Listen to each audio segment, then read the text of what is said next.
అందరికీ నమస్కారం. ఈ వీడియోకి స్వాగతం. ఈ వీడియోలో మనం ప్యాకేజ్.json మనకు కావాల్సిన ప్యాకేజీలన్నీ పెట్టి ఇన్స్టాల్ చేసుకుందాం.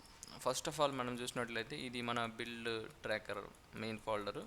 ఇందులో మనకి అన్ని సర్వీసెస్ ఉన్నాయి. 1 2 3 4 5 6 సర్వీసెస్ ఉన్నాయి. ఇది చూడండి, ఇది మన రూట్ ప్యాకేజ్.json ఫైల్ అనమాట. ఇక్కడ ఆల్రెడీ ఓపెన్ చేసి ఉంచాను నేను.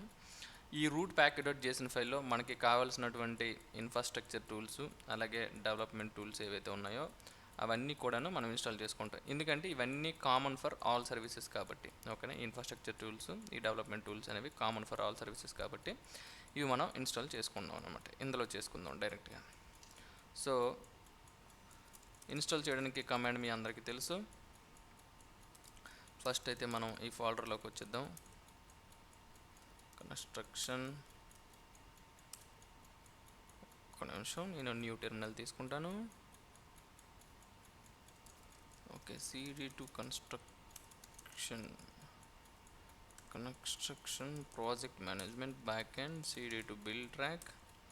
నౌ ఇప్పుడు నేను బిల్డ్ ట్రాక్లో ఉన్నాను. సో మన రూట్ ప్యాకేజ్.jsonలో ఉన్న ఈ ప్యాకేజెస్ని మనం ఇన్స్టాల్ చేయాలి. సింపుల్ కమాండ్ వచ్చి npm-i. ఓపెన్లో npm ఇన్స్టాల్ కూడా కొట్టచ్చు. npm-i is enough. ఓకే, ఇది ఇన్స్టాల్ అవ్వడానికి కొంత టైం పడుతుంది. ఈ లోపు మనం ఏం చేద్దామంటే మిగతా సర్వీసెస్లో ఉన్న ప్యాకేజెస్ని కూడా మనం చూసేద్దాం.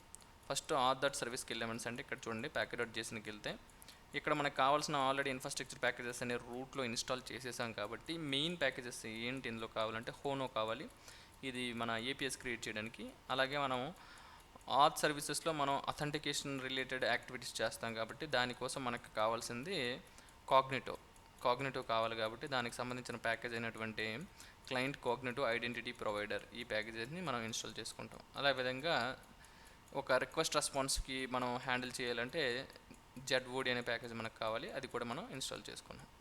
అలాగే దీనికి సంబంధించిన type script files, TS note files అంటే మనం డైరెక్ట్గా రన్ చేసేయాలి. ఓకేనా, టైప్ స్క్రిప్ట్ని రన్ చేసి చూడాలనుకుంటే సో ఈ డెవ్ డిపెండెన్సీస్ కూడా మనం ఇన్స్టాల్ చేసుకున్నాం. ఇది ఆథ్ సర్వీస్. ఇకపోతే డాష్బోర్డ్లో మనం ఏంటంటే హోనో UUID హోనో ZOD ఈ రెండు కామన్. ఎందుకంటే ఇది మనకి ఏపీఎస్ క్రియేట్ చేయడానికి, ఇది రిక్వెస్ట్ రెస్పాన్స్ కోసం. సో ఈ రెండు కామన్గానే ఉంటాయి అన్నింటిలోనూ. ఇక్కడ చూసినట్లయితే UUID యూనిక్ ఐడెంటిఫికేషన్ నెంబర్ మనకు కావాలి. ఎందుకంటే డైనమోడిబీలో రికార్డ్స్ అనేవి మనం క్రియేట్ చేయడం కోసం యూనిక్నెస్ కావాలి కదా, దానికోసం. ఇక్కడ మనం డైనమోడిబీతో ఆపరేషన్స్ చేస్తాం. డైనమోడిబీ ఆపరేషన్స్ కోసం క్లయింట్ డైనమోడిబీ కావాలి.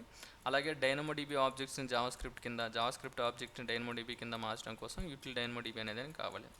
దీనికి సంబంధించిన ఓకేనా ఇవి కావాలి. అదేవిధంగా మనకి ఇక్కడ చూసుకున్నట్లయితే టైప్ స్క్రిప్ట్ నోడ్కి ఓకేనా TS నోడ్, ఓకే, ఇవి కూడా కామన్. ఓకే చూడండి, ఇక్కడ UUID కోసం టైప్స్ అనేది ఇక్కడ ఇన్స్టాల్ చేయడం అనేది జరుగుతుంది. ఓకే, సో ఓకే ఇది కూడా ఇన్స్టాల్ అయినాయి కాబట్టి ఇక్కడ చూడండి నోడ్ మోడల్స్ అనేవి మనకు వచ్చినాయి. ఓకే, నెక్స్ట్ మనం ఆథ్ సర్వీస్లోకి వెళ్దాం. cd to services, next cd to auth service. So auth సర్వీస్లో ఉన్న వాటిని ఇన్స్టాల్ చేస్తున్నాను. సరే, ఈలోపు ఇందులోకి వెళ్దాం. మెటీరియల్లో చూసుకున్నట్లయితే మనకి మెటీరియల్ సర్వీసెస్లో మనకు కావాల్సినవి డైనమోడిబీతో పాటు S3 కూడా కావాలి. S3 ప్రీరిక్విజిట్స్ URL కూడా కావాలి. ఎందుకంటే మనకి మెటీరియల్స్ తొలగా ఫొటోస్ గట్రా మనం పెట్టాల్సి ఉంటుంది. సో దానికి సంబంధించినవి అన్నీ కూడాను ఇక్కడ మనకి ఇన్స్టాల్ చేసుకుంటాం. ఓకేనా, డైనమోడిబీతో పాటు S3 కూడా ఇన్స్టాల్ చేసుకున్నాం. సో హోనో UUID ZOD ఇవి కామన్. ఓకేనా, డెవ్ డిపెండెన్సీస్ కూడా కామన్. ఓకే, మనకి 3 ప్యాకేజెస్ కాబట్టి తొందరగా ఇన్స్టాల్ అయిపోయింది. అదేవిధంగా మనం డాష్బోర్డ్ ఒక స్టెప్ వెనక్కి రావాలి. cd to dashboard